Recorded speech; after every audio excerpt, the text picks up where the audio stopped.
জিরে গুঁড়োটাকে মশলার সঙ্গেই দিয়ে দিলাম, আলাদা করে আর ভেজালাম না। আমার মনে হয় জিরে গুঁড়ো দিয়ে রান্না করলে কিছুক্ষণ আগে ভিজিয়ে রাখলে সেটার স্বাদ ভালো হয়। তো একটু চিকেনকে কষা বানাচ্ছি। আদা বাটা, পেঁয়াজ বাটা, রসুন বাটা, জিরে বাটা, লঙ্কা বাটা, আর তেল ফোড়নে দিয়েছি গোটা গরম মশলা, এলাচ, দারচিনি, লবঙ্গ, আর সোয়া সস দিয়েছি অল্প একটু, টমেটো সস দিয়েছি অল্প একটু, আর দিয়েছি ক্যাপসিকাম। এই দিয়ে কষিয়ে ভালো করে ঝাল ঝাল করে কষা কষা চিকেন দারুণ অ্যাড করতেই হবে। ভালো মতো কষিয়ে নামিয়ে নিয়ে খেয়ে নিন। ভালো মতো কষিয়ে নিয়ে অল্প একটু জল অ্যাড করে নিয়েছি, টানিয়ে নেব, চাড়িয়ে নামিয়ে দেবো।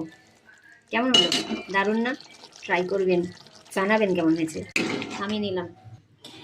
রেডি হয়ে গেছে চিকেন কষা। কেমন লাগলো জানাবেন। দেখুন।